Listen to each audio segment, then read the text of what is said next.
Proverbes chapitre 23, versets 29 à 33. À qui est malheur à moi? À qui est hélas? À qui les débats? À qui le bruit? À qui les blessures sans cause? À qui la rougeur des yeux? À ceux qui s'arrêtent auprès du vin. Ne regarde point le vin quand il se montre rouge, et quand il donne sa couleur dans la coupe, et qu'il coule droit. Il mord par derrière comme un serpent, il pique comme un basilic. Puis tes yeux regarderont les femmes étrangères, et ton cœur parlera en insensé. Ésaïe chapitre 5, versets 11, 12 et 22. Malheur à ceux qui se lèvent de bon matin, qui recherchent la cervoise, qui demeurent jusqu'au soir, et jusqu'à ce que le vin les échauffe. La harpe, la musette, le tambour, la flûte et le vin sont dans leur festin. Et ils ne regardent point l'œuvre de l'Éternel, et ne voient pas l'ouvrage de ses mains. Malheur à ceux qui sont puissants à boire le vin, et vaillants à avaler la cervoise. Ésaïe chapitre 28, versets 7 et 8. Mais ceux-ci aussi se sont oubliés dans le vin, et se sont fourvoyés dans la cervoise. Le sacrificateur et le prophète se sont oubliés dans la cervoise. Ils ont été engloutis par le vin, ils se sont fourvoyés à cause de la cervoise. Ils se sont oubliés dans la vision, ils ont bronché dans le jugement, car toutes leurs tables ont été couvertes de ce qu'ils ont rendu, et de leurs ordures, tellement qu'il n'y a plus de place. Deutéronome chapitre 32, verset 33. Leur vin est un venin de dragon, et du fiel cruel d'aspic. Galates chapitre 5, versets 19 à 21. Car les œuvres de la chair sont évidentes, lesquelles sont l'adultère, la fornication, la souillure, l'impudicité, l'idolâtrie, l'empoisonnement, les inimitiés, les querelles, les jalousies, les colères, les disputes, les divisions, les sectes, les envies, les meurtres, les ivrogneries, les gourmandises et les choses semblables à celles-là, au sujet desquelles je vous prédis, comme je vous l'avais déjà dit, que ceux qui commettent de telles choses n'hériteront point le royaume de Dieu. Proverbes, chapitre 21, verset 17. L'homme qui aime le vin et la graisse ne s'enrichira point. Osée, chapitre 4, verset 11. La luxure et le vin ôtent l'entendement, la compréhension et l'intelligence. Osée, chapitre 7, verset 5. Au jour de notre roi, on a rendu malades les gouverneurs à force de leur faire boire des bouteilles de vin. Jérémie chapitre 35 versets 5 à 10 et de 12 à 15. Je mis devant les enfants de la maison des Récabites des gobelets pleins de vin et des tasses, et je leur dis, buvez du vin. Et ils répondirent, nous ne boirons point de vin.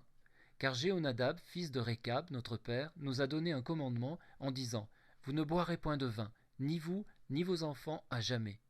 Vous ne bâtirez aucune maison, vous ne sèmerez aucune semence, vous ne planterez aucune vigne, et vous n'en aurez point. Mais vous habiterez en des tentes tous les jours de votre vie, afin que vous viviez longtemps sur la terre dans laquelle vous séjournez comme étrangers. Nous avons donc obéi à la voix de Jéhonadab, fils de Récab notre père, dans toutes les choses qu'il nous a commandées, de sorte que nous n'avons point bu de vin tous les jours de notre vie, ni nous, ni nos femmes, ni nos fils, ni nos filles.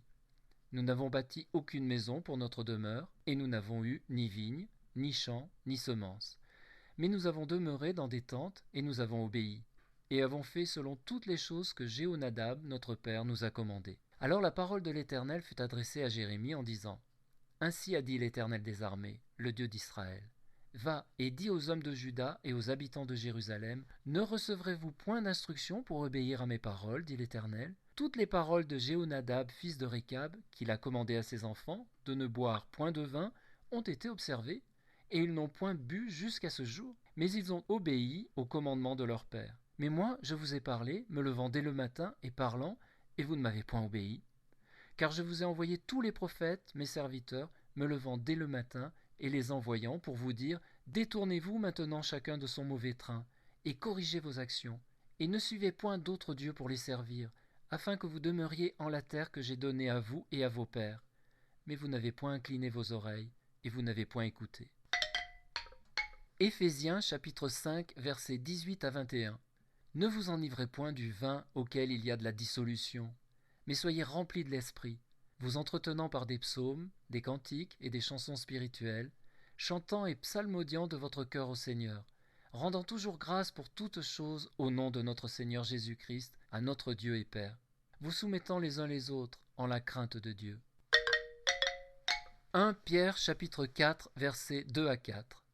afin que durant le temps qui reste à vivre dans ce corps, vous ne viviez plus selon les convoitises des hommes, mais selon la volonté de Dieu. Car il ne doit suffire d'avoir accompli la volonté des incrédules durant le temps de notre vie passée, quand nous nous abandonnions aux impudicités, aux convoitises, à l'ivrognerie, aux excès dans le manger et dans le boire, et aux idolâtries abominables. Ce que ces païens trouvant fort étrange, ils vous blâment de ce que vous ne courez pas avec eux dans un même abandonnement de dissolution.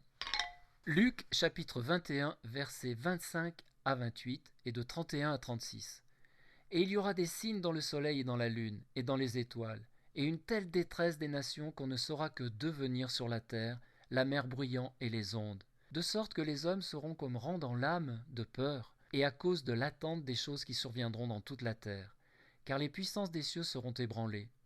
Et alors on verra le Fils de l'homme venant sur une nuée avec puissance et grande gloire. Or, quand ces choses commenceront d'arriver, regardez en haut et levez vos têtes, parce que votre délivrance approche. Vous aussi de même, quand vous verrez arriver ces choses, sachez que le règne de Dieu est près. En vérité, je vous dis que cette génération ne passera point, que toutes ces choses ne soient arrivées. Le ciel et la terre passeront, mais mes paroles ne passeront point. Prenez donc garde à vous-mêmes, de peur que vos cœurs ne soient appesantis par la gourmandise et l'ivrognerie, et par les soucis de cette vie, et que ce jour-là ne vous surprenne subitement. Car il surprendra comme un filet tous ceux qui habitent sur le dessus de toute la terre. Veillez donc, priant en tout temps, afin que vous soyez faits dignes d'éviter toutes ces choses qui doivent arriver, et afin que vous puissiez subsister devant le Fils de l'homme.